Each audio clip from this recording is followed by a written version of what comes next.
The moment Mabel Langston found the tin box beside Jacob Bancroft's bed, her whole understanding of the last 3 years collapsed like a riverbank in spring flood, and she had to sit down on the edge of his mattress before her legs gave out entirely.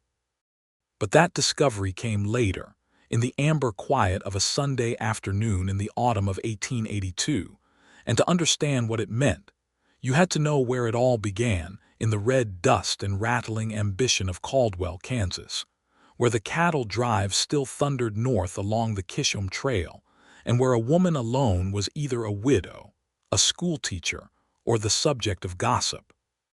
Mabel Langston was all three, which made her something of a legend before she ever intended to become one. She had arrived in Caldwell in the spring of 1879, 23 years old and carrying a trunk that held everything she owned in the world: 3 dresses, a good pair of boots, a Bible that had belonged to her mother, a bottle of ink, and a cigar box stuffed with letters tied in kitchen twine. Her husband, Thomas Langston, had been dead 11 months by then, taken by a fever that swept through their small homestead outside Wichita with the casual cruelty of weather. Thomas had been a decent man and a poor farmer, and Mabel had loved him in the steady, practical way you love someone you have chosen carefully and lived alongside honestly.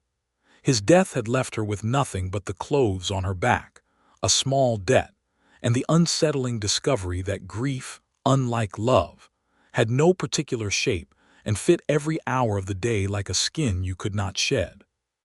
She had heard about the schoolteacher position in Caldwell from a woman named Mrs. Garrett at the boarding house in Wichita, and she had applied by letter before she allowed herself to think too carefully about what she was doing.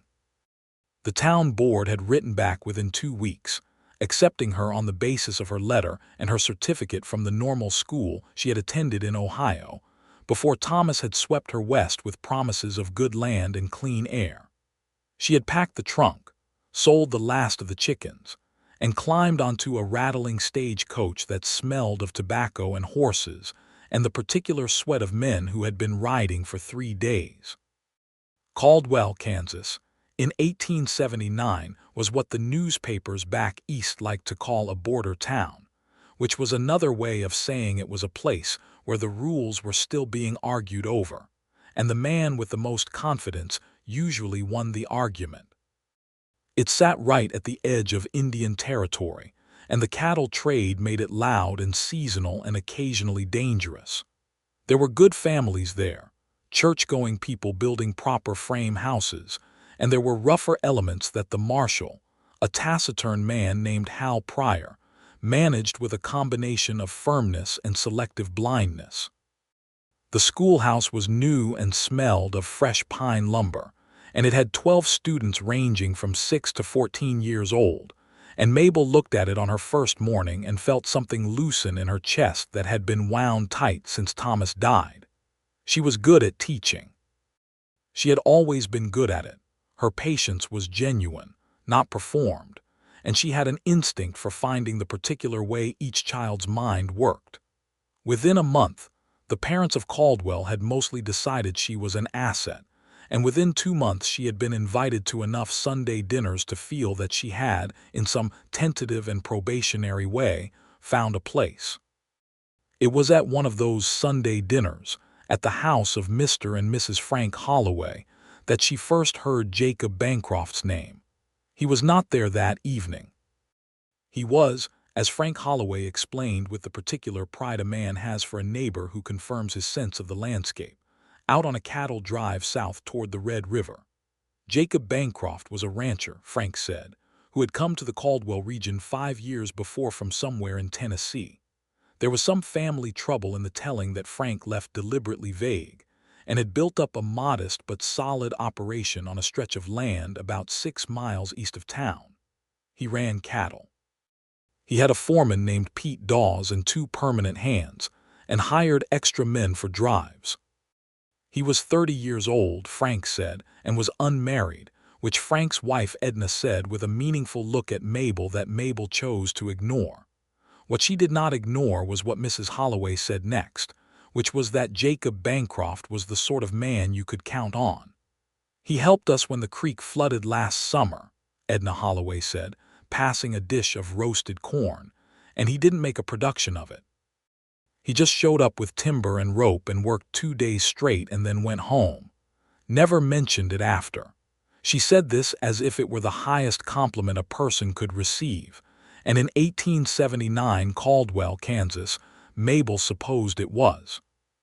She did not think much more about Jacob Bancroft for several weeks after that, because she was busy with the school and busy with the business of settling into a room above the dry goods store, owned by a widow named Mrs. Pearl Dunbar, who charged her $3 a month for the room and another 50 cents for the use of the kitchen, and who had opinions about everything, and kept them mostly to herself, which Mabel appreciated.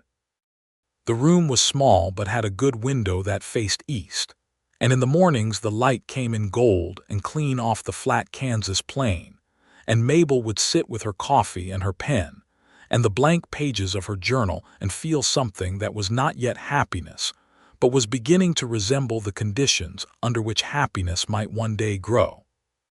She met Jacob Bancroft in early June of 1879 on a Saturday morning at the dry goods store, which was also the post office, because most establishments in Caldwell served double or triple duty.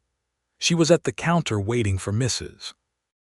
Dunbar to sort through the week's mail when the door opened behind her and let in a blade of hot Kansas morning, and a man who ducked slightly to clear the doorframe even though the frame was a reasonable height, which told her he was tall before she turned around. He was tall. He had dark hair that wanted cutting and dark eyes that were looking at the mail cubbies on the wall behind Mrs. Dunbar with an expression of concentrated hope that she found, for reasons she could not immediately articulate, extremely endearing. He had a jaw that looked like it had been carved from creek stone and hands that were large and capable-looking, and tanned to the color of old saddle leather. He was wearing work clothes, canvas trousers, a blue shirt that was clean but showed the marks of hard use, and a hat that he removed as soon as he stepped fully inside, which she noticed because not everyone did that. "Morning, Mrs. Dunbar," he said, and his voice was low and had a slight southern cadence to it, not thick but present, like a harmonic under the main note. "Anything come for the Bancroft place, Mrs. Dunbar?" Who was the center of most information networks in Caldwell, said yes. There was a letter from a seed company and also a notice from the land registry, and she handed them over the counter with the casual authority of a woman who had read them both and committed their contents to memory. And then she said, "Oh, and Mr. Bancroft, have you met our new school teacher? Mrs. Mabel Langston. This is Mr. Jacob Bancroft." Mabel turned fully then, and Jacob Bancroft looked at her, and something happened that she could not explain to herself then, and could only imperfectly explain later, which was that the room seemed to get very quiet and very present at the same time, as if the morning had decided to pay attention. "Mrs. Langston," he said, and the courtesy in it was unremarkable except that his eyes were doing something different from his voice, something more direct and less practiced, and she felt her face do something she hoped was composed. "Mr. Bancroft," she said, "I have heard good things about you from the Holloways." "The Holloways are generous people," he said, and he smiled at her, and it was not a salesman's smile or a charmer's smile, but a smile that seemed to start somewhere private and arrive on his face almost against its will, and Mabel thought, well, this is going to be complicated. She was right about that, though not in any of the ways she expected. The complications did not begin with drama. They began quietly, the way most honest things do. Jacob started attending church services that summer with slightly more regularity than his previous record would have suggested, and Mabel noticed this without acknowledging it. He found reasons to be in town on the days she was doing her shopping, and she found herself taking longer routes past the feed store and the livery on the theory that the longer walk was good exercise. They spoke at length for the first time at a 4th of July gathering in the field behind the church, where someone had organized a picnic and a barn dance, and a foot race for the children. And Mabel had spent most of the afternoon supervising the foot race while secretly watching Jacob help an elderly man named Cornelius Atkins carry a heavy crate of fireworks from a wagon, because Cornelius had a bad hip and Jacob had simply appeared beside him without being asked. And the echo of what Edna Holloway had said about him, showing up with timber and rope, came back to Mabel with new force. They had talked that evening at the edge of the dancing, while the fiddle player worked through a reel, and the children ran in circles, and the stars came out one by one over the flat Kansas dark. He asked her about Ohio, and she told him about the river town where she had grown up in her mother's garden and the normal school, and he listened the way some people do, which is to say completely, with his whole attention, the way you might listen to a piece of music you wanted to remember. She asked him about Tennessee, and he told her about the farm where he had grown up and a little about his family, though not everything, and she did not push. What she noticed that evening, and kept noticing over the months that followed, was that Jacob Bancroft was a man who said exactly what he meant and meant everything he said, which was rarer than it ought to have been in 1879 or any other year. He was not given to flowery speeches or grand gestures.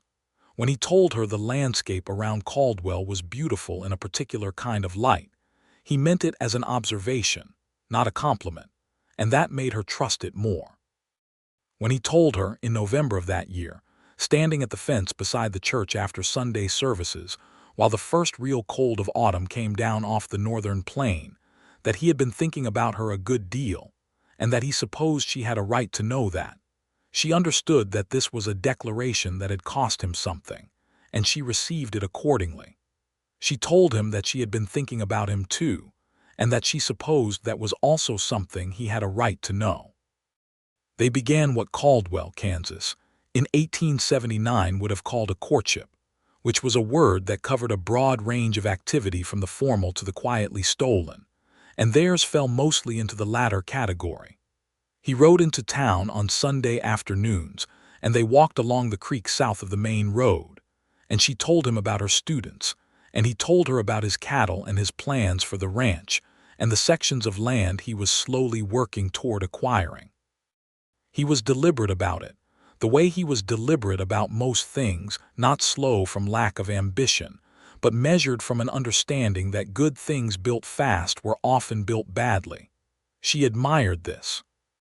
She had learned, from Thomas and from the farm, and from the flood year that had broken them financially before the fever finished the job, that patience was not timidity, but its own form of courage. She was falling in love with him. She could feel it the way you feel the change of a season, not in a single moment, but in an accumulation of moments that one day reaches a point where you cannot pretend you do not know what is happening. And then, in January of 1880, Jacob told her he had to go to Tennessee. He told her on a Sunday afternoon beside the creek, and his face when he said it was the face of a man delivering news he had been rehearsing for days and still could not make land gently. His father had died in November. They had only just received word, which was how things moved in those years, slowly and imperfectly, with the mail riding the stage roads and arriving weeks late or not at all. He had a younger brother, Daniel, who was 19 and had been running the family farm alone and was, according to the letter that had reached Jacob, not managing well. There were debts. There was some dispute with a neighboring family over a fence line that had been festering for 2 years, and had apparently come to a head with his father's death and his brother alone on the property. "I have to go," Jacob said, and he was looking at the ice at the edge of the creek, thin and gray-white in the January light. "I have to help Daniel sort it out. I don't know how long it will take. A month, maybe more." Mabel looked at him and felt the cold all the way through her wool coat and said the only honest thing there was to say, which was, "Then you should go." He looked at her then, and his dark eyes had something in them that she wanted to step toward and something else in them that stopped her, which was the particular kind of pain a person has when they are choosing between two things that both matter. "I'll write," he said. "I'll write back," she said. He left on a Tuesday in the second week of January 1880, riding east with his saddlebags and his bedroll, and a coat that she had noticed was not heavy enough for a Tennessee winter, and she watched the road until he was out of sight, and then went back upstairs to her room above the dry goods store and sat at her east-facing window in the dark and thought about distance and the particular way a person could be present in your mind long after they had left the room. The letters began in February. His came first, a folded page of careful, deliberate handwriting that described the Tennessee landscape as seen from the stage that had taken him east from Kansas City, and the state of the family farm and the fence dispute, which was worse than he had anticipated, and Daniel, who was 20 years old in fact and had been aging badly under the strain. The letter was factual and restrained, but at the end of it he had written, "I find myself thinking of Sundays beside the creek more than I would have expected. I hope the winter is treating you well." And those two sentences, nestled at the bottom of a page of practical information, hit Mabel somewhere behind the sternum and stayed there. She wrote back immediately. She described her students and the winter weather and a small crisis involving a dispute between two of the town board members over the budget for new readers. She described Mrs. Dunbar's cat, which had taken a dislike to the cold, and was now spending every waking hour on the kitchen hearth and every sleeping hour on Mabel's bed, much to both their satisfaction.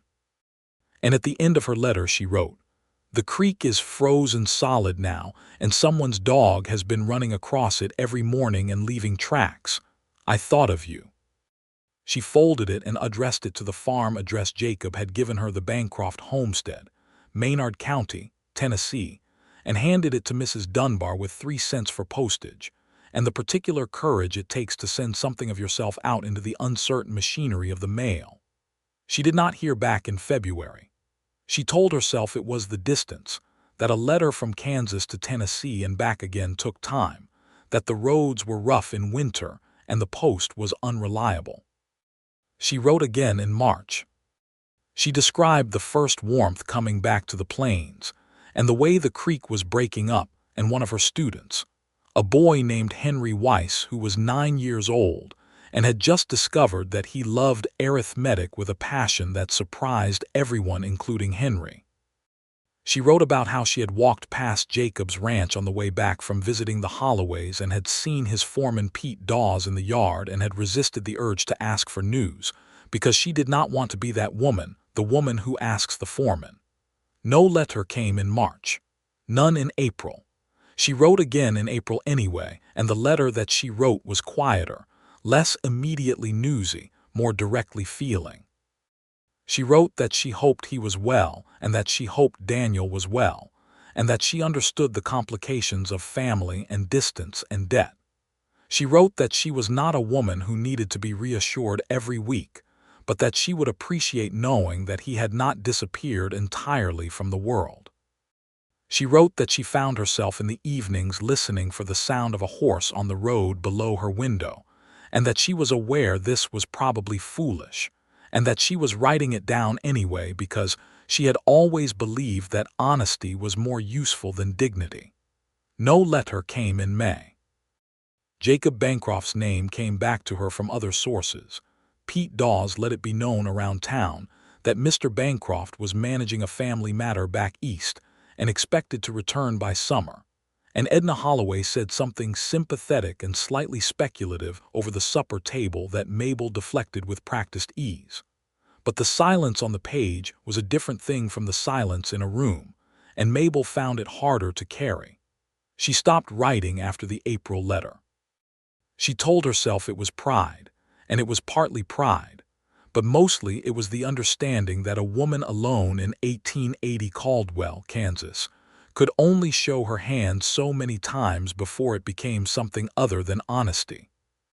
She had the school and the students and Mrs. Dunbar's cat and the east-facing window, and she poured herself back into those things with the fierce practicality of a woman who has learned that life does not stop for grief, not for the death of a husband, and not for the silence of a man who had said he would write.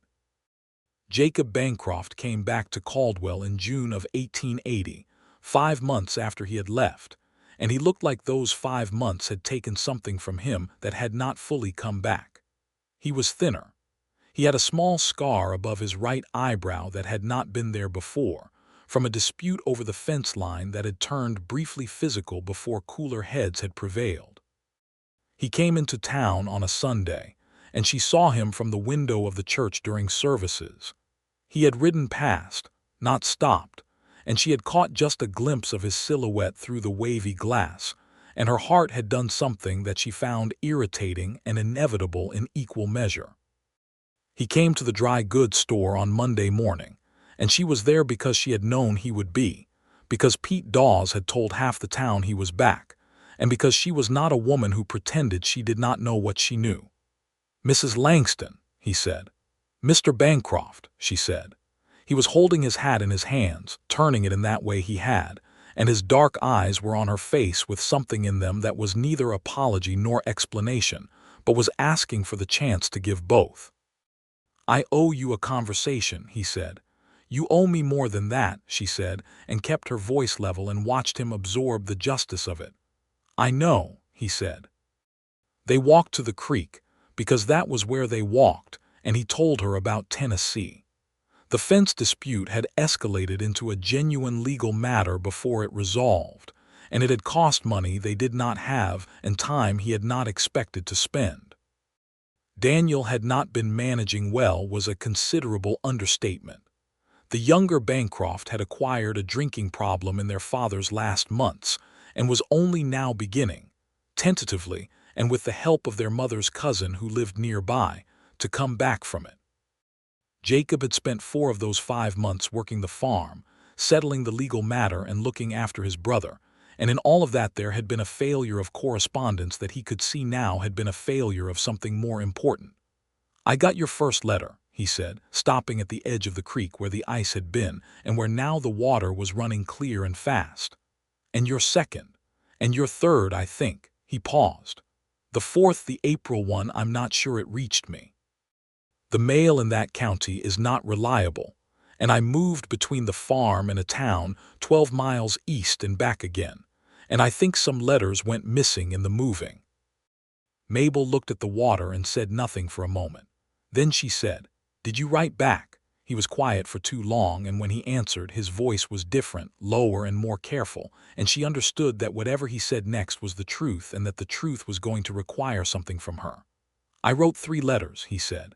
"I know I sent the first 2.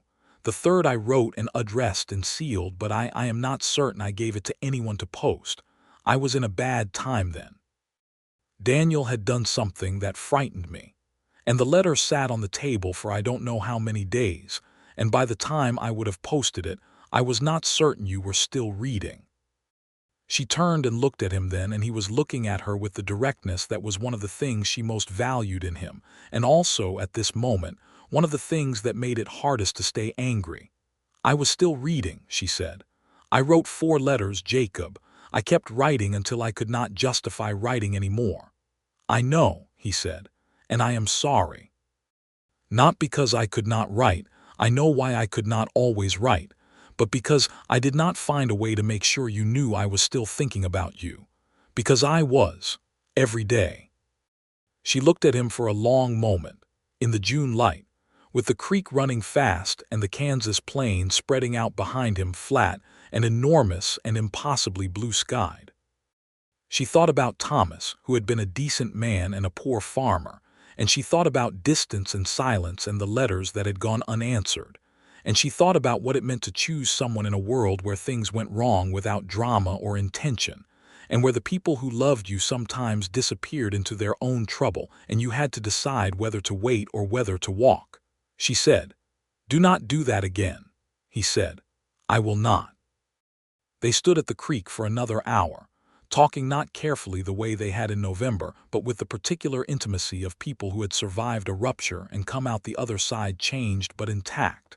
And when they walked back to town, his hand found hers at the edge of the road, and she let it stay. The summer of 1880 was the summer they became serious in the open, visible way that made Caldwell understand this was not a casual arrangement. He came to town every Sunday, and sometimes in the week as well when ranch business brought him in, and their walks by the creek became something that the whole town noted with the pleased, proprietorial satisfaction that small towns feel when one of their arrangements comes together properly.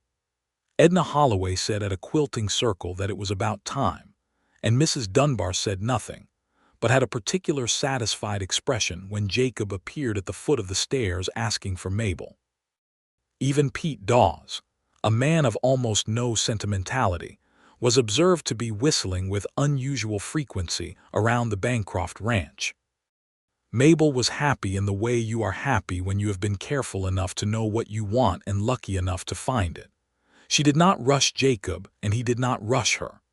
They talked about the ranch and about the school, and about the things they had read and about the horizon, which in Kansas is a subject all its own. She met the ranch properly, riding out on a Saturday in August on a horse that Pete Dawes had saddled for her, and she walked through the small frame house that Jacob had built himself with help from Pete and the two hands, and she stood in the kitchen with its single window looking west and felt the size of the place, not large, not grand, but solid and made by hand, and she thought, yes.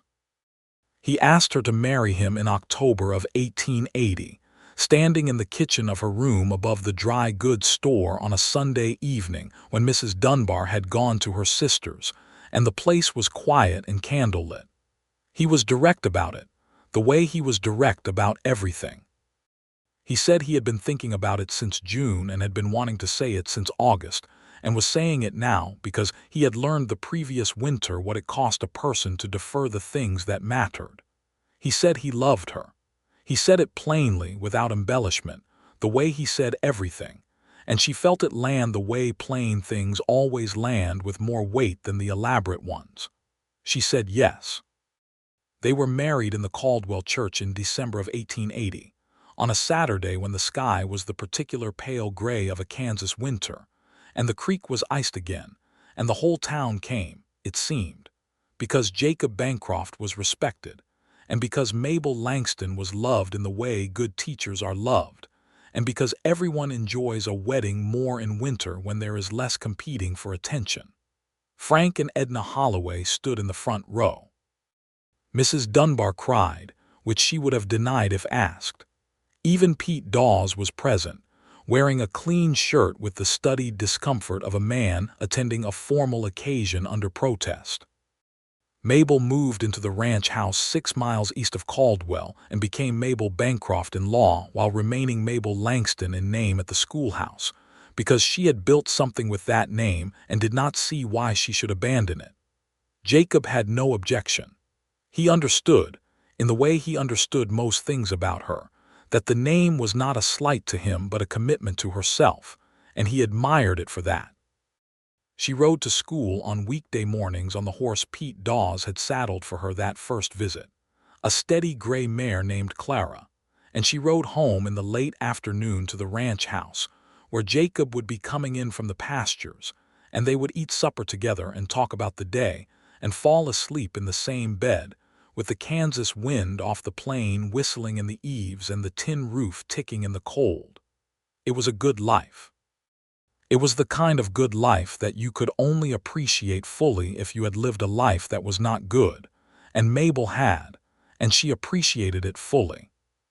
The first year passed in the ordinary magic of two people building a life together, the negotiations and accommodations and surprises of sharing a space, the discovery of each other's habits and peculiarities, the small jokes that become private language and the disagreements that become understandings. She discovered that Jacob could not sleep if there was a sound he had not identified and would lie rigid in the dark until he had catalogued every noise in the house. He discovered that she kept every piece of correspondence she had ever received, tied in neat bundles in her trunk, and that she reread letters from her mother and her school friends in Ohio on the anniversary of when they had been written, because she believed that things had to be revisited to be properly kept. They were not alike in the way that matching pieces are alike, but compatible in the way that interlocking pieces are, Their differences fitted against each other in ways that made the whole stronger. In the autumn of 1881, Mabel discovered she was expecting a child. She told Jacob on a Saturday evening when he came in from the south pasture with mud on his boots and a preoccupied expression from a day of dealing with a fence that refused to stay in the ground. And she watched the preoccupation dissolve off his face the way clouds dissolve in a warm wind, suddenly and completely, leaving something cleaner and brighter behind. He crossed the kitchen in 3 steps and took her face in both his large, careful hands, and his eyes were doing that thing they did sometimes, saying something more direct and less practiced than his voice. And she thought, not for the first time, that she was entirely glad she had stayed when the letters had stopped coming. Their son, Thomas, named for no one they spoke about aloud but understood by both of them, because Mabel had been a widow and Jacob had been a man who understood that the past was not the enemy of the present, was born in June of 1882, on the longest day of the year, which Mabel took as a good sign and Jacob took as a fact about astronomy that was still somehow deeply satisfying. The birth was attended by the Caldwell doctor and Mrs. Dunbar, who arrived uninvited and was completely essential, and the child was loud and healthy and had his father's dark eyes and his mother's stubbornness, as became apparent within weeks. It was in the weeks following Thomas's birth, during the particular exhausted and radiant confusion of new parenthood, that the discovery came. The discovery happened on a Sunday afternoon in early autumn 1882, when the light was golden and slow through the west window, and baby Thomas was sleeping in the crib that Jacob had built from cedar wood, and Mabel was in the bedroom on an errand for herself, looking for the specific wool shawl she wanted for the evening cool. She was not looking through Jacob's things. The bedroom was shared and she moved through it freely, and the small bedside table was Jacob's, with its usual accumulation of the practical: a candle, a penknife, his pocket watch on its chain, and a tin box. The tin box was not usually on the bedside table. She had seen it before, on the shelf of the wardrobe where Jacob kept his personal papers, the important documents and certificates and letters from the land registry. It had migrated to the table, she assumed, because he had been going through something and had not yet moved it back. She almost did not touch it. She almost took the shawl and left. But there was something about the way the light hit it, the old dented tin, dark with age and handling, with a latch that was slightly open, that made her pause. And then she heard something inside it that was unmistakably the sound of paper, the particular crisp sound of folded correspondence, and she thought of her own cigar box of letters tied in kitchen twine, and she lifted the lid. They were her letters. She sat down on the edge of the mattress before her legs could fail her, which they were threatening to do, and she looked at the stack of folded pages inside the tin box with the kind of disbelief that is also recognition, the kind that means you did not know this thing but you are not entirely surprised. She lifted the first letter with hands that were steadier than she felt. It was her handwriting on the front, the address she had written to the Bancroft homestead in Maynard County, Tennessee. It had been opened. She could see from the tear across the top of the fold that it had been opened carefully, the way you open something you intend to keep. She lifted the second, same handwriting. Same address, same careful opening. There were 4 letters in the tin box, her 4 letters from the winter and spring of 1880, the ones she had written from the room above the dry goods store in the months that Jacob had been in Tennessee managing his brother's crisis, the ones that had received, in total, no written reply, the ones she had written with increasing doubt and decreasing hope, and finally with a kind of raw honesty that she had considered, more than once in the time since, almost embarrassingly transparent. She sat on the edge of the mattress for a long time. Thomas slept in his cedar crib. The light through the window moved imperceptibly to the west. She held the letters in her lap, all 4 of them, her own handwriting looking back at her, and she thought about what it meant. He had kept everyone. He had kept them in a tin box beside his bed. The letters had reached him. However imperfectly the Tennessee mail had functioned, however many times he had moved between the farm and the town 12 miles east and back again, all 4 of her letters had eventually found him. She remembered him telling her, at the creek in June of 1880, that he had received her first letter and her second and her third, and that he was not certain the 4th had arrived. But the 4th was here in the tin box, its torn edge evidence of having been opened carefully, its pages evidence of having been read. He had read it. He had kept it. He had lied about it, or he had been mistaken, or he had been ashamed, or some combination of all 3. The more she sat with it, the more she understood what she was looking at. A man who kept letters he never answered was a man who had been unable to answer them, not because he did not care, but because he cared too much and was too ashamed of what the silence had done. He had said, at the creek in June of 1880, that by the time he would have written the 3rd letter he was not certain she was still reading. He had said his brother had done something that frightened him.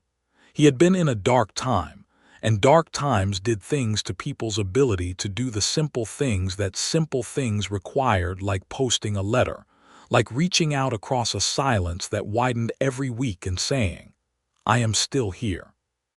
And she had written the April letter, the honest, almost embarrassingly transparent one, the one that said she found herself listening for the sound of a horse on the road below her window, and that she was aware this was probably foolish. And he had received it, and he had read it, and he had kept it in a tin box and brought it back to Kansas, and kept it still, beside his bed, for 2 years of a marriage in which she had not known this. She heard the front door open, and the sound of Jacob's boots on the kitchen floor, and she sat very still on the edge of the mattress with the letters in her lap. His footsteps moved through the kitchen, and she heard the sound of the water pump and then his hands being dried on the towel, and then the footsteps toward the bedroom, and then he was in the doorway. He saw her face first, then the tin box open on the table, then the letters in her lap. She watched the sequence of recognitions cross his face, not guilt exactly, but something more complex than guilt, which was the look of a man confronted suddenly with something he has been carrying privately and quietly for long enough that he had stopped thinking about it directly. He did not say anything for a moment. He leaned against the doorframe with one hand and looked at her, and she could see him deciding things, the way she had seen him decide things at the creek in June of 1880, the way she had always been able to see him deciding things because he was not a man who hid his thinking. "I was looking for my shawl," she said. Her voice was even, which surprised her. "I know," he said. "These came to you," she said. "All 4. "Yes," he said. She looked down at the letters in her lap and then up at him. "You told me you were not certain the last one arrived." He pushed off the doorframe and came into the room, and he did not sit at a careful distance but sat beside her on the edge of the mattress, close enough that their arms touched, and he looked at the letters with her. "I was ashamed," he said. "By the time the last one came, I was in a bad place, Mabel. Daniel had put his fist through a window, and I had spent the night sitting with him getting cut glass out of his hand, and the letter arrived the next morning, and I read it, and He stopped. He was quiet for a moment. "I read every word of it. I knew you were still reading. I knew you had been waiting. And I could not figure out how to write back something that was honest about where I was, and so I did not write. And then you came home and told me you were not certain it had arrived," she said. "Yes," he said. "Because you were ashamed," she said. "Yes," he said. She looked down at the 4th letter in her hand, the April one, the one where she had written about listening for a horse on the road, the one that was foolish and honest in equal measure. She thought about the 2 years of marriage, the good 2 years, the ordinary magic, the cedar crib and the east-facing window and Thomas asleep on the longest day of the year. She thought about what it meant that he had kept these letters. Not destroyed them, not put them away somewhere inaccessible, but kept them in a tin box beside his bed where he could reach them. "You kept them," she said. "Yes," he said. "You've had them beside your bed." "Yes," he said again, and his voice was quieter now, with the particular quietness of a man letting something be seen that he has not let be seen before. She turned and looked at him, and he was looking at her, and the afternoon light was doing something extraordinary to the bedroom, painting everything amber and gold. And Thomas was sleeping in his cedar crib, and the Kansas plain was spreading out beyond the west window, enormous and flat and unbothered by anything. "Tell me why," she said. "Not why you didn't write. Tell me why you kept them." He was quiet for a long time, long enough that she thought he was not going to answer, and then he did. "Because they were the most honest thing anyone had ever sent me," he said. "Because you wrote me 4 letters without knowing if I was reading them, and every one of them was more honest than the last, and I did not deserve them, and I knew it, and I kept them because they were proof that someone had thought that much of me. Even when I was failing to be worth it." Mabel looked at the letters in her lap. She thought of herself in that east-facing room at the table with the inkpot, writing into the uncertainty of the mail and the silence. She had not thought of those letters as particularly brave at the time. She had thought of them as necessary, the kind of thing you do when you have decided to be honest about what you want and you refuse to perform the dignity of pretending you feel nothing. She said, "I wish you had told me." "I know," he said. "I am telling you now.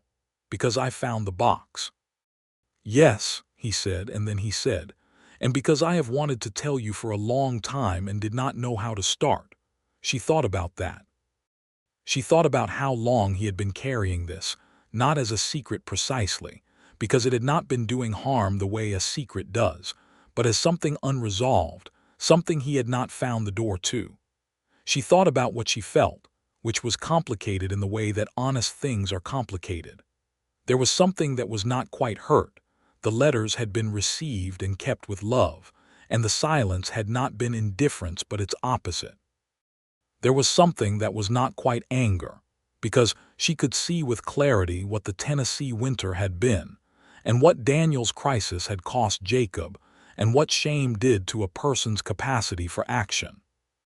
And there was something else, larger than both of those, which was a kind of profound and aching tenderness for the man beside her who had carried her words beside his bed for years because they were the most honest thing anyone had ever sent him. She said, "Do you know what I wrote in this one?" She held up the 4th letter. "Yes," he said. "Do you remember which part?" His voice, when he answered, was the voice of a man reciting something he knows from memory. "You wrote that you found yourself in the evenings listening for the sound of a horse on the road below your window, and that you were aware it was probably foolish, and that you were writing it down anyway because you had always believed that honesty was more useful than dignity." She stared at him. "You have it memorized." "I have read it perhaps 100 times," he said simply, and there was nothing self-serving in the way he said it, just the bare fact, laid out the way he laid out all bare facts, and she felt something give way in her chest, not breaking but the opposite, the way a thing gives way when the last resistance is gone and what is left is simply the truth of it. "Jacob," she said. "I know," he said. "I am not angry," she said, and was surprised to find it was true, not entirely true, because there was still the residue of the old confusion, the months of silence in 1880 that had cost her something she could not name precisely, a kind of diminishment of her own certainty that had taken time to repair. But not angry, no. She was looking at a man who had failed her once at a distance and spent 2 years of honest marriage building something that was better and sturdier than what had been damaged, and who had kept her letters beside his bed. She set the 4 letters on the table beside the open tin box. She put her hand over his where it rested on his knee. His hand turned under hers and held it. "There are some things we should have said to each other a long time ago," she said. "Tell me now," he said, and so she did. She told him what those months of silence had been like from her side of the distance. Not the practical loneliness, which was manageable, but the particular erosion of confidence that came with writing honestly and receiving nothing. The way she had started, by March of that year, to wonder whether the things she felt and expressed were things she had imagined, whether the Sunday walks by the creek had meant what she thought they meant, whether she was a woman who mistook decent courtesy for something warmer. She told him that was the real cost of the silence, Not the absence of his letters, but the doubt it had introduced about her own reading of the world. She told him that the doubt had mostly healed, and that the marriage had healed it, but that there was still sometimes, in quiet moments, a thread of it. He listened to all of it the way he always listened, completely, with his full attention, and when she finished he was quiet for a moment and then he said, "I am going to tell you something, and I want you to hear it not as an apology, because I have already apologized and I will not hide behind apologizing forever. I am telling you so that you know." She waited. "Every letter you wrote to me in Tennessee was the thing I read when things were worst," he said.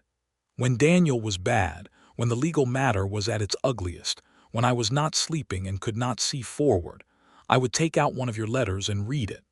I read the creek letter when there was still ice in it, February's letter. So many times the paper went soft. When you wrote about the boy who loved arithmetic, about Henry Weiss, I laughed out loud in the room where Daniel was sleeping, and it was the first time I had laughed in 3 weeks. Your letters kept me going through that winter, and I kept them because they were the best thing I had." Thomas chose this moment to wake from his nap in the cedar crib and announce his displeasure with the world at a volume that suggested he had inherited more of his mother's lungs than anyone had expected. Mabel stood from the mattress and went to the crib and lifted him, and she was laughing slightly, which seemed to surprise Thomas enough that he paused his announcement and looked at her with the uncertain expression of a baby recalculating. She held him against her shoulder and turned back to Jacob, who was still sitting on the edge of the mattress with the tin box open beside him, and their eyes met over the baby's head and something passed between them, not dramatic, not a revelation, but a settling, a thing going from its temporary position to its permanent one. "We should probably move the box back to the wardrobe," she said. "We could," he said. "Or you could keep it here," she said. "I do not mind if you keep it here." He looked at the tin box and then at her. "We could put your letters back in the cigar box," he said, "and the cigar box in here with mine." She considered this. "That is a solution to a problem I did not know we had," she said.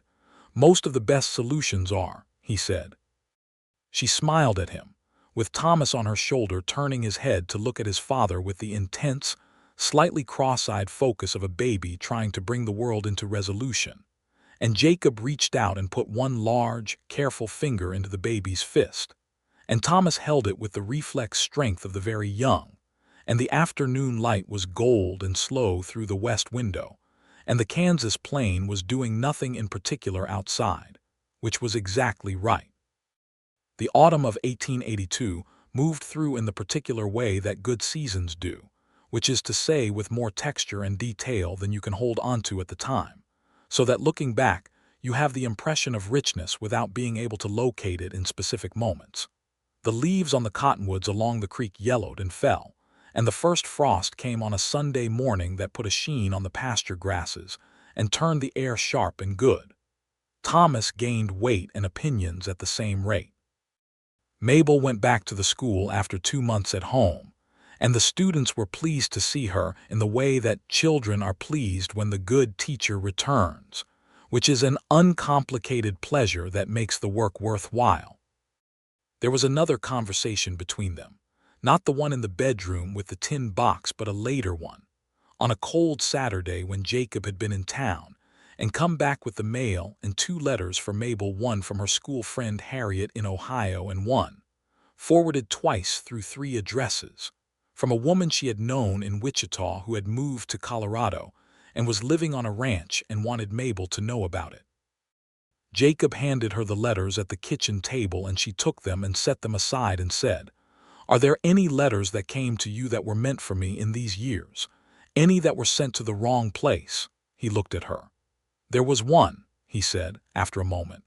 "Early in the spring we came back from Tennessee before we were married. A letter from your friend in Ohio, Harriet, I think. It had been sent to the post in Wichita and then to the Holloway farm. Your friend had used an old address, and it found its way to me by some accident I never fully understood. I forwarded it on to you," she thought. "I received a letter from Harriet in April of 1880 that had been badly delayed," she said. "That was probably it," he said. "But the 4 letters I sent you," she said, "those were not sent to the wrong address. I had your address in Tennessee. I wrote it correctly." "You did," he said. She looked at him. "So there is no mystery about whether they arrived," she said. "No mystery," he said. "They arrived. I kept them. I am sorry for the ways I failed in the answering." She reached across the table and put her hand briefly on his, and he turned his hand over and held it the way he had in the bedroom with the tin box. "I know you are," she said, "and I know why." She squeezed his hand and let it go and picked up Harriet's letter and looked at the postmark. "She writes about a dance competition in Cincinnati," she said. "She wants to know if I would ever come back east for a visit." "Would you?" he said. She looked up from the letter and out the west window at the plain, at the enormous flat sky that was a particular winter blue she had come to love as much as she had once loved the Ohio River light. "No," she said, "I would not." He smiled at her, the smile that started somewhere private and arrived on his face almost against its will, and she thought, as she had thought many times before and would think many times again, "Well, this is entirely right." The winter of 1882 into 1883 was cold, the kind of cold that reminded the residents of Caldwell that the Kansas plain had not been domesticated so much as negotiated with, and the negotiations were ongoing.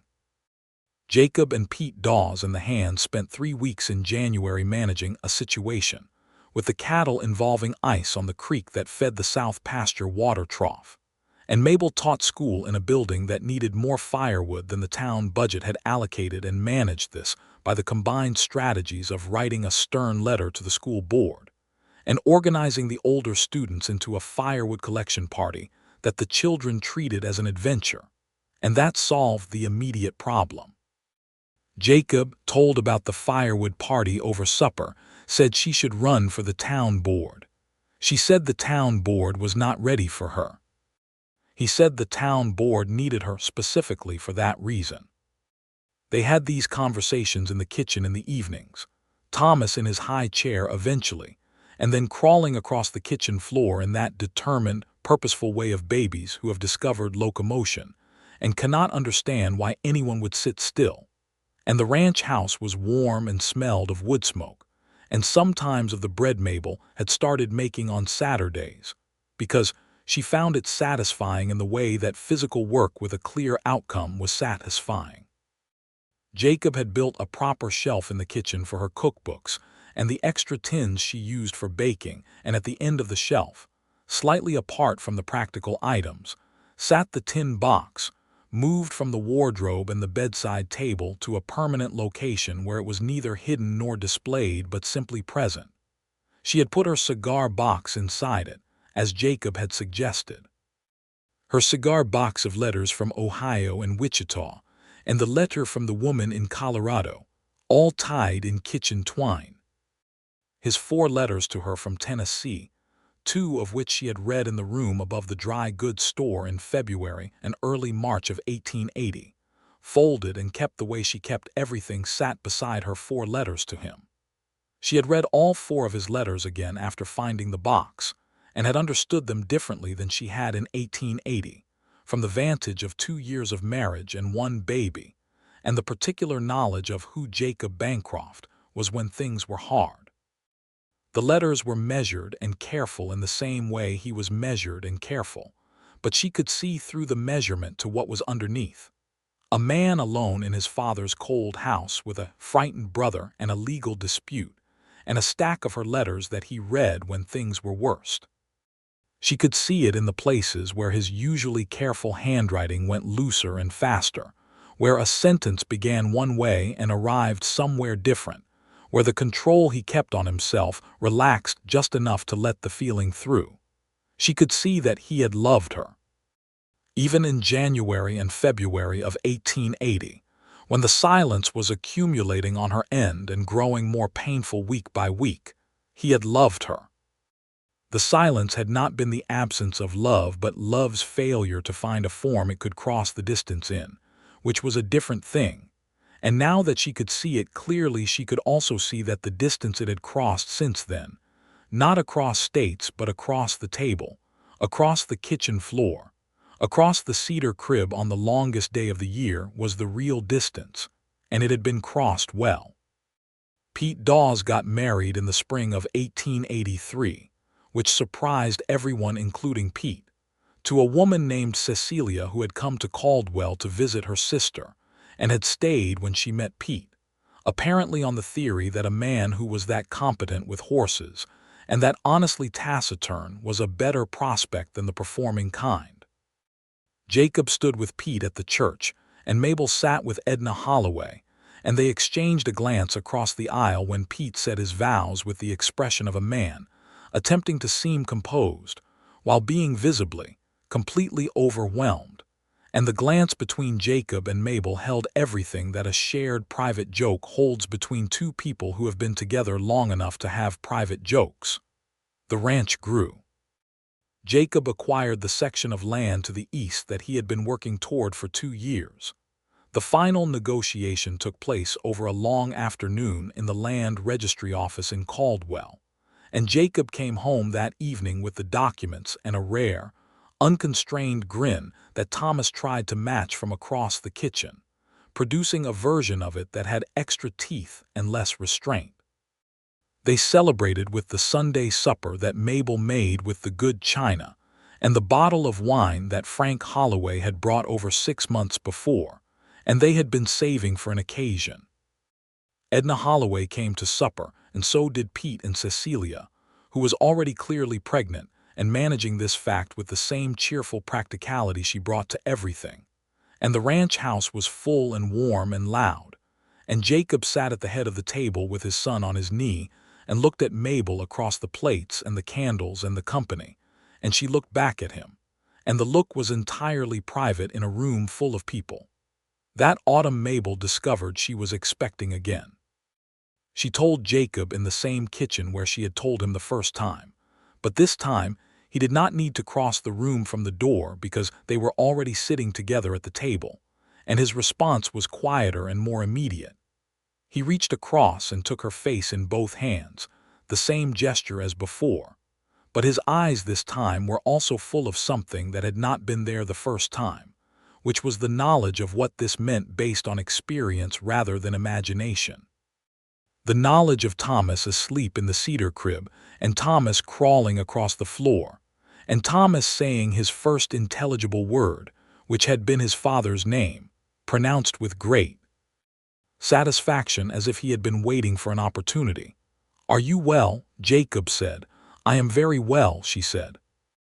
The second child, a boy they named Frank for Frank Holloway, who was touched by this more than he was willing to fully show, and because the name suited the child, who arrived in the spring of 1884 with his mother's light eyes and an expression that suggested he had opinions about his situation that he intended to express at the first opportunity, was born in April on a day when the Kansas plain was green with the new grass, and the creek was running full and clear from the snowmelt off the North Ranges. Mrs. Dunbar was present again, having apparently made it a standing arrangement, and the Caldwell doctor said it was as easy a birth as he had seen in 5 years of practice, and Mabel said that was somewhat relative, but she was laughing when she said it. 2 boys. Thomas, nearly 2, stood at the edge of the crib that Jacob had moved from the bedroom to the larger room beside it, looked at his new brother with the expression of someone presented with a gift they have not yet decided how to feel about, and then looked at his father, and Jacob said, "That is Frank. He is yours." And Thomas thought about this for a moment and then reached a small hand through the crib slats and touched the sleeping baby's face with the very tips of his fingers, with a gentleness that was entirely unrehearsed, and Jacob and Mabel looked at each other over their sons' heads and said nothing, because there was nothing to say. The school continued. Mabel's reputation as a teacher had spread in the way that good reputations spread in small connected communities, slowly and by word of mouth and without fanfare, but durably. Parents came from 6 and 8 miles out to enroll their children, and the school board, chastened by the letter about firewood, had approved a larger stove and more wood budget for the winter. One of her students, a girl named Clara Mabel, had named the gray mare, and now suspected the name had a gravity that kept appearing, was a prodigious reader who had consumed every book in the school's small library by the time she was 11, and who Mabel had begun lending her own books to, because there was no greater pleasure than a child who loved reading and no greater responsibility than ensuring they had something worth reading. She wrote a letter to the Ohio Normal School about the possibility of obtaining a donation of books for the Caldwell School, and received back a package of 12 volumes that arrived on the stage 3 months later, and were received by Mabel and Clara with approximately equal enthusiasm. There was one more reckoning with the past, or rather one more conversation that closed the circle of the tin box discovery. It came in the summer of 1884, when Frank was 3 months old and Thomas was learning to walk determinedly in circles around the ranch house yard, and Jacob and Mabel were sitting on the front step in the warm evening, with the first fireflies of the year doing their quiet business across the pasture grasses. It had been a good day, a quiet, full, good day, and they were sitting with their coffee in the particular companionable silence of people who have been together long enough to know the difference between silence that requires filling and silence that requires only inhabiting. Mabel said, "I want to tell you something." "Tell me," he said. "When I found those letters," she said, "my first thought was that I was hurt, not angry exactly, but hurt, because you had them and you had not told me." "Yes," he said, "and my second thought was that I understood why," she said, "because I know who you are, and I know what that winter cost you, and I know that shame is one of the things that paralyses a person more than almost anything else. I have been ashamed of things too, things I did not say when I should have said them. Times I chose the appearance of dignity over the honesty that would have served better." He was listening to her the way he always listened. "My third thought," she said, "was about the letters themselves. That you had kept them, all of them, in the tin box by your bed." She paused. "I had been afraid for a long time in those months before you came back, and then for some time after, that what I had felt in those letters was something I had invented, that I had misread what we were to each other, that I had been a woman writing to a man who was politely not writing back." She looked at the fireflies and then at him. "Finding those letters told me I had not invented any of it, that everything I had felt and written down was real and was received and was kept. That is worth something I do not have a word for." Jacob set down his coffee cup on the step beside him and turned to look at her, and his dark eyes in the evening light were doing the direct thing, the more honest than his voice thing. "Mabel," he said. "I know," she said. "I want to say it plainly," he said. "Then say it plainly," she said. "I have loved you since before I knew how to tell you," he said. "And I have loved you since before I deserved to, and I am aware I spent part of that time failing you in ways that cost you something real. But I have kept those letters for 4 years because, in 4 years, nothing has changed the fact that they were the best thing I had ever been given, and the woman who wrote them is the best thing I have ever had in my life, and I intend to go on feeling that way until I cannot feel anything." He stopped. He picked up his coffee cup and looked at the fireflies and added, with the slight awkward note of a man who has said more than he intended and is both glad and not quite sure what to do with it, "That is what I wanted to say plainly." She looked at him for a long time, this man with the jaw cut from creek stone and the dark eyes that said things more honestly than his voice, and the hands that built cedar cribs and repaired fences, and opened her letters carefully and kept them in a tin box. She thought about the girl in Ohio who had gone to normal school and loved the river light, and had not imagined she would end up on the Kansas plain with 2 boys and a gray mare named Clara, and a tin box full of her own letters beside her husband's bed. She thought about Thomas, the first husband, who had been decent and good and had taken her west and had died too young, and had left her with nothing but the trunk and the boots and the Bible and the cigar box of letters. She thought about the room above the dry goods store and the east-facing window, and the morning light and the ink and the blank pages of the journal, and the way something had been loosening in her chest since the first morning she had looked out at the school. She put her head on Jacob's shoulder. He put his arm around her, the large, careful arm, and she felt the weight of it with the same gratitude she had felt every night for nearly 4 years of marriage. The fireflies moved across the pasture in their small, silent light. Inside the house, both boys were sleeping.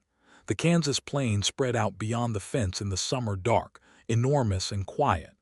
"Jacob," she said. "Yes," he said. "I love you," she said. "I want you to know I say that not as a response to what you said, but as something I have been meaning to say this plainly for some time.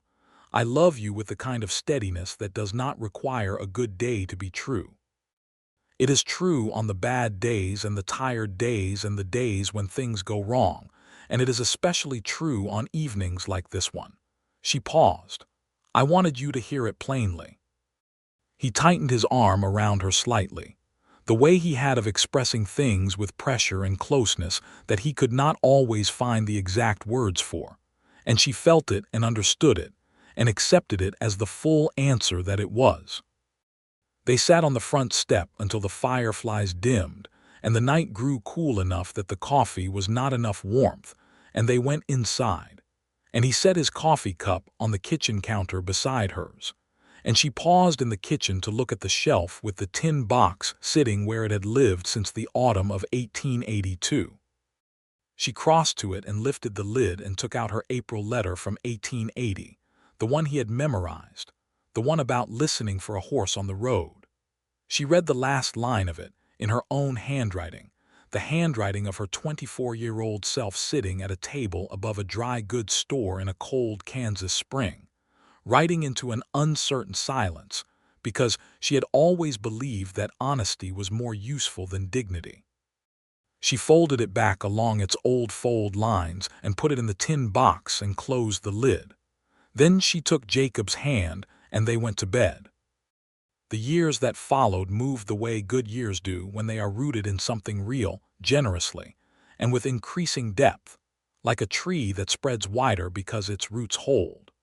Thomas grew into a boy who had his father's directness and his mother's facility with words, a combination that made him simultaneously easy to reason with and difficult to get the last word against, and Mabel accepted this as the only fair outcome.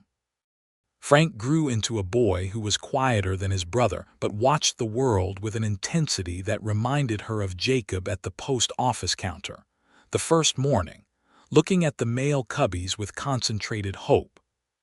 The ranch prospered, not spectacularly but honestly, the way a ranch prospers when it is worked by someone who understands the land and treats it with respect, and does not ask it for more than it can give. Jacob acquired, in the years after 1884, the habit of sitting on the front step with Mabel in the evenings whenever weather and ranch business allowed, which became the organizing ritual of their domestic life. The place where the day was processed, and the next day was contemplated, and the things that needed to be said were said. He had loosened over those years, in the way that people loosen when they are consistently trusted and consistently loved, not changing fundamentally, but expanding, becoming more able to say the things that had previously lived only in the pressure of his arm or the concentration of his attention. He told her, in the summer of 1886, that he had written to Daniel in Tennessee. Daniel was, as of the last letter that had come to the Bancroft ranch, doing better. He had stayed on the farm, had sorted out the drinking in a slow and imperfect way that required the ongoing support of the cousin and the discipline of hard daily work, and had recently written something that Jacob had not shared at the time but now told her about. Daniel had said that he wanted to see Caldwell, that he wanted to see Jacob's life. Jacob had written back and told him to come. Daniel Bancroft arrived in Caldwell in the autumn of 1886, 26 years old, and looking like his brother in the way that a room you have visited once looks like itself when you revisit it. The essential structure the same, the particular quality of light slightly different. He was quieter than Jacob, softer in his manner, and he looked at Mabel when Jacob introduced them with an expression of careful appraisal that she recognized as a man, determining whether his brother had chosen well. She looked back at him with the same candor and apparently answered the question, because he smiled at her with Jacob's private smile and said, "Jacob has written about you." He was, if I may say so, inadequate to the subject. She looked at Jacob when Daniel said this, and Jacob looked at the floor with the expression of a man who has been held responsible for something he said in private and is both embarrassed and not entirely sorry. She told Daniel that Jacob was generally adequate to most subjects, and this one in particular, and Daniel said he was glad to hear it and sat down at the kitchen table and accepted the coffee she poured him and was, by supper, entirely part of the household in the way that people with good manners and good hearts slot into a domestic space with minimal friction. He stayed 2 weeks, which was supposed to be 1. He helped Jacob with the fall cattle work and mended 2 sections of the south fence, and played with Thomas and Frank with the kind of uninhibited physical enthusiasm that is only possible from someone who is not too tired from daily child-rearing. He sat on the front step in the evenings with Jacob and sometimes with Mabel, and the 3 of them talked, and on the last evening before he left, he told her something that she had not known. He said that Jacob had written to him about her from before they were married. He said that in the letters from Tennessee, not the ones she had written, but the ones Jacob had sent from Caldwell the summer of 1879, and the fall Jacob had mentioned her.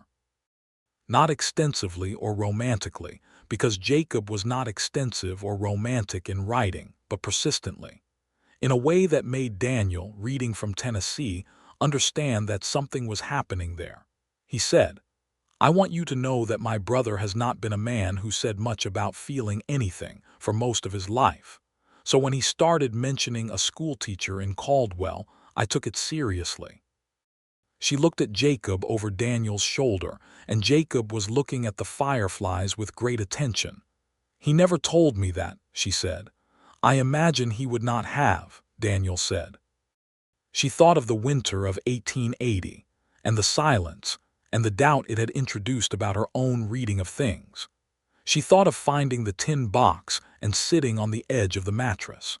She thought about the long correction of understanding that she had undertaken in that bedroom, with the afternoon light going gold and slow, and Thomas asleep in the cedar crib. And she thought that all corrections of understanding were imperfect and ongoing, and that you learned the truth of a thing in layers, and that each layer was the right thing to find at the time you found it. "Thank you for telling me," she said to Daniel.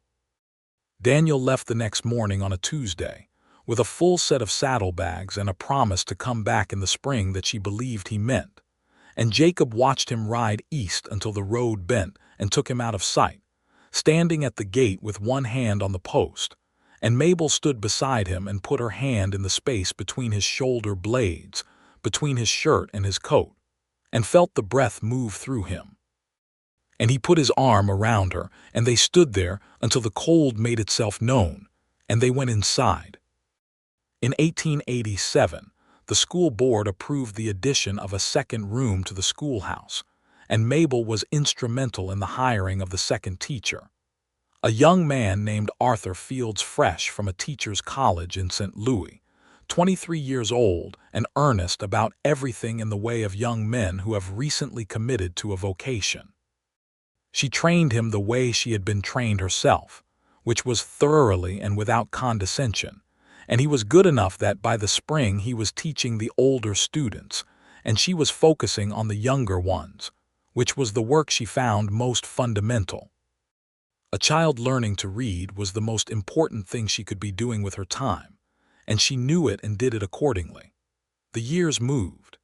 1888 brought a hard winter that kept everyone inside for 2 weeks solid and required Jacob and Pete Dawes to break ice on the water troughs every morning in the dark before dawn, and brought also the particular cabin fever intimacy of a family trapped together in a frame house, while a norther howled across the plain.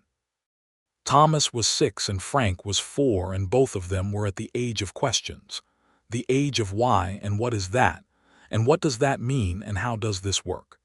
And Jacob answered every question with the same complete attention he brought to everything, even the ninth question of the morning, even the question that required him to admit he did not know the answer and then to go and find out. She watched him with their sons and thought about patience, and about the kind of love that showed itself not in declarations but in the quality of attention, and about how she had recognized that quality in him on the first morning at the post office counter and had been right. Daniel came back in the spring of 1888 and again in 1889, and on the second visit he brought news. He was getting married. The woman's name was Ruth, and she lived in the Maynard County town 12 miles east of the Bancroft farm, and she was, by Daniel's account, a person of good sense and considerable patience, which Jacob said were the most necessary virtues, and Daniel said he was aware. He had learned some things, Daniel said, and one of them was what he wanted from a life, and Ruth was the beginning of it. Jacob shook his hand and said he was glad, and Mabel embraced Daniel with the warmth she had developed for him over those years, and afterward she found Jacob standing at the kitchen sink looking out the window with an expression that was entirely private, and she went and stood beside him and did not say anything, and he said, eventually, "I used to worry about him every day." "I know," she said. "I do not any more," he said. "I know that too," she said. He turned from the window and looked at her with the dark eyes doing the direct thing, and she looked back at him, and nothing needed to be said. In 1889, Kansas was not yet certain of its final form but certain of its character, and Caldwell was a town that had developed from a border outpost into something more settled. The cattle drives less frequent as the rail lines pushed south and west, and the trail driving era moved toward its end. There was a different quality to the town now, still practical and unsentimental, still a place where a man's value was measured in work rather than words, but with the beginnings of permanence that made it feel less provisional. The families that had been building were built. The children of the people who had arrived in the early and middle 70s were now the young adults of the community, and Mabel had taught some of them, and saw them in the street and in the church and in the store, and felt the quiet satisfaction of having been part of something that mattered. It was in the late autumn of 1889 that Mabel found herself at the kitchen table on a Sunday morning with both boys at the school board's new reading program in town, an arrangement Jacob had driven them to in the wagon, and the ranch house to herself, in the particular quality of silence that a house has when it is used to people, and they have all gone out. She made coffee and sat at the table, and following some impulse she did not entirely analyze, took down the tin box from the kitchen shelf. She lifted the lid. The letters were there, hers and his, the cigar box inside the tin box. She took out her April letter, the fourth one, the one he had memorized. She unfolded it and read it again from the beginning. Her handwriting, April 1880, 9 years ago. A woman alone in a room above a dry goods store in a Kansas spring, writing into silence. She read the line about the horse on the road. She read the line about honesty being more useful than dignity. She sat with the letter in the autumn Sunday morning light, the same quality of light she had sat in above the dry goods store, older now, different the same, and she thought about how much that woman herself, her younger self, had not known, about the tin box beside his bed, about the cedar crib, about Thomas and Frank in the front step and the fireflies, about Daniel getting better and the gray mare Clara and Pete Dawes standing in a clean shirt looking visibly overwhelmed during his wedding vows. About all of it. She was folding the letter back along its old fold lines when she heard the wagon on the road, Jacob bringing the boys back from town, and then Thomas's voice high and clear in the cold morning air, calling something to his father from the wagon seat, and Frank's lower, shorter voice responding, and Jacob's deep voice answering both of them at once with the practiced efficiency of a man who had been answering two children simultaneously for years. She put the letter in the tin box and the tin box back on the shelf, and was at the stove with the coffee pot by the time the front door opened, and cold air came in with the sound of boots on the threshold and Thomas saying something about arithmetic that had happened at the reading program, with the velocity and passion of a child who has discovered that the world has confirmed his existing beliefs. She poured a second cup of coffee and set it at the table where Jacob would sit, and he came through the kitchen doorway and saw her face, and came directly to her in the way he had of moving directly toward things that mattered, and he kissed her temple and took the coffee with the same motion, with the ease of long practice and long love, and she turned back to the stove and said, "There is the leftover cornbread from yesterday if anyone is hungry." Both boys announced that they were hungry. Jacob sat at the kitchen table with his coffee, and Thomas climbed onto the bench beside him and Frank climbed onto the bench on the other side. And the kitchen was full of the ordinary noise of a family on a Sunday morning, and the tin box sat on the shelf with its letters inside. Hers and his, the old ones, and the truth they told about two people who had found each other imperfectly, and kept what they found with enough care that it had grown into something better than either of them had known to hope for. The ranch went on, the school went on. The years went on, accumulating in the particular way that happy years accumulate, not with the sharp definition of difficult years, which you can name and date precisely, but with the warm density of a life fully inhabited, each day pressed against the next, the texture of it rich and specific and a little hard to see until you step back far enough. Mabel and Jacob on the front step in the summer evenings. The boys growing toward themselves, Thomas finding, at 9 years old, that he loved cattle work with a practical passion that echoed his father's, and Frank discovering, at 7, that he had Mabel's gift for language and a particular talent for telling stories that held people still and listening. The church on Sundays, the school on weekdays, the ranch work in between, the letters to Harriet in Ohio and to Daniel in Tennessee, and occasionally, wonderfully, from Daniel and Ruth, who had a daughter in 1890 and wrote about her with the besotted particularity of new parents. The cigar box and the tin box acquired new company over those years. Letters from Harriet, letters from Daniel and Ruth, a formal letter from the Kansas State Department of Education regarding a commendation they had issued for the Caldwell School's reading program. 2 letters from Arthur Fields after he left Caldwell to take a principal position in a school further west, and wrote back with news of his work. The tin box on the kitchen shelf became a kind of archive, ordinary and meaningful, the place where the correspondence of a life was kept. Jacob added things to the box too, without comment: a bill of sale for the east section of the ranch, a deed document, a letter from a lawyer in Tennessee confirming that the fence dispute was finally, fully, officially resolved, 12 years after it had begun.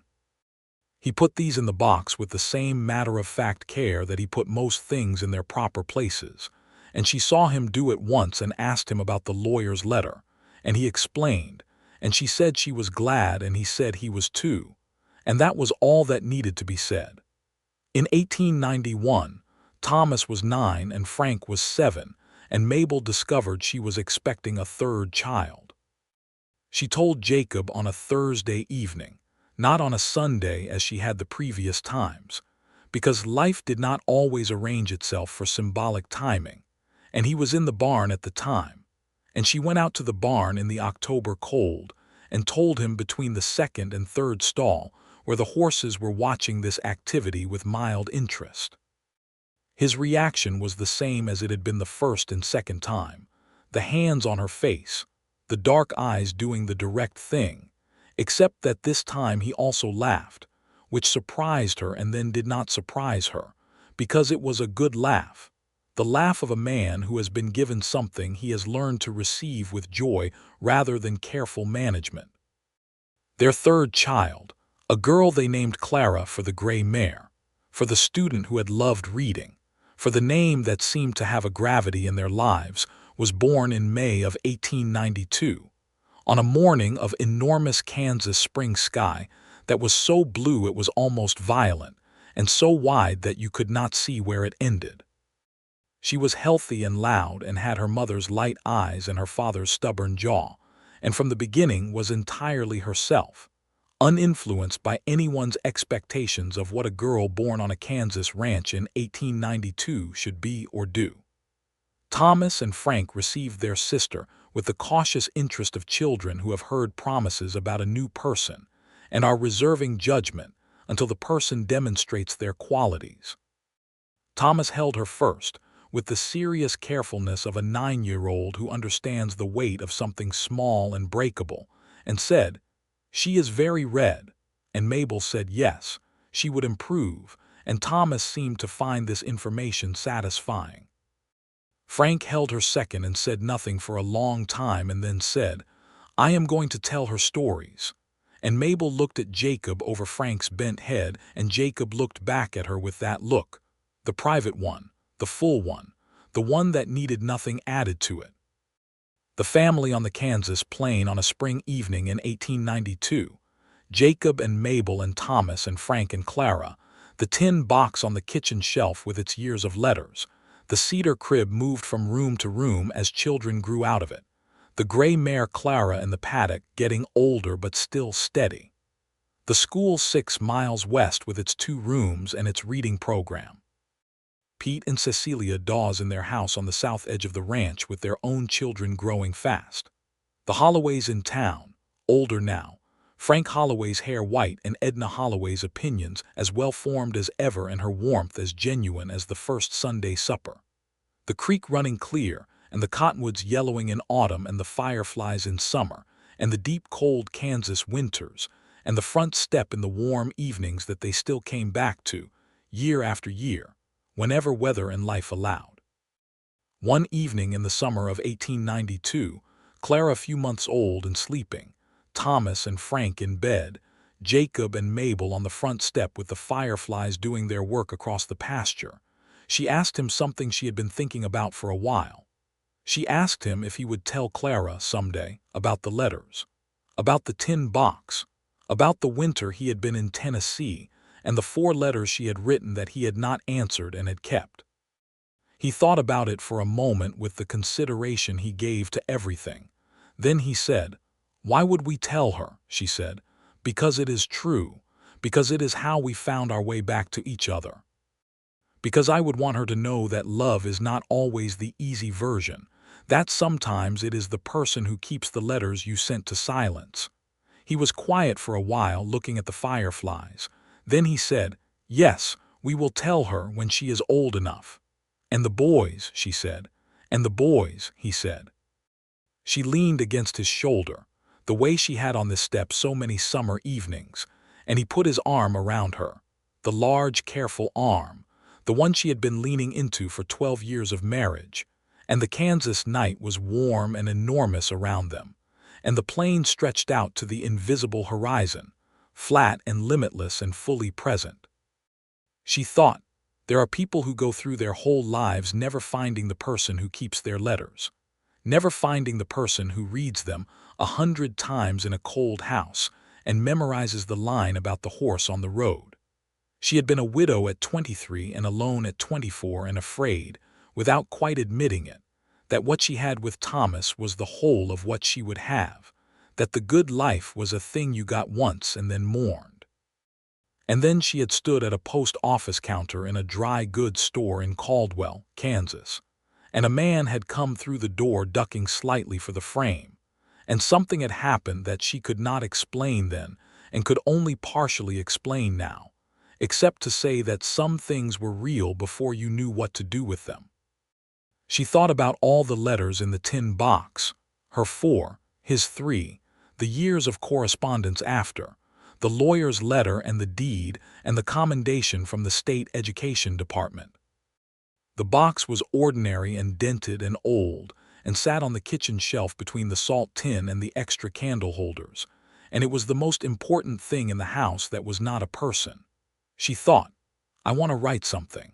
Tomorrow, she decided, she would take down the tin box and take out a piece of paper and write something that was not a letter to anyone in particular but was instead a record of the October morning she had found the box beside his bed. Of what he had said about reading her letters 100 times in the cold Tennessee winter. Of the 4 letters and the silence between them, and what the silence had cost and what it had not cost in the end.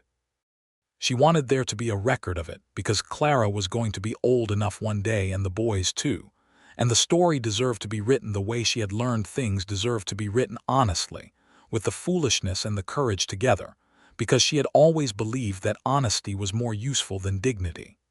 Jacob's arm tightened slightly around her shoulders, the way it did sometimes for no particular reason, or for a reason that was simply, "You are here, and I know it, and it matters." She pressed her hand against his side, the way she always did in response, and the fireflies moved in their small orbiting light across the pasture, and the Kansas night held them all, the man and the woman and the sleeping children and the letters and the years and the life that had been built, piece by piece, from the pieces that were given, and the pieces that were made and the pieces that were almost lost and then found again, kept in a tin box beside a bed on the Kansas plain. She closed her eyes and listened to the plain breathe around them, and she was not listening for a horse on the road. She had not listened for a horse on the road in 12 years. There was no need to listen for what was already standing beside you, arm around your shoulders, breathing in the summer dark, real and present and entirely, permanently, abundantly here.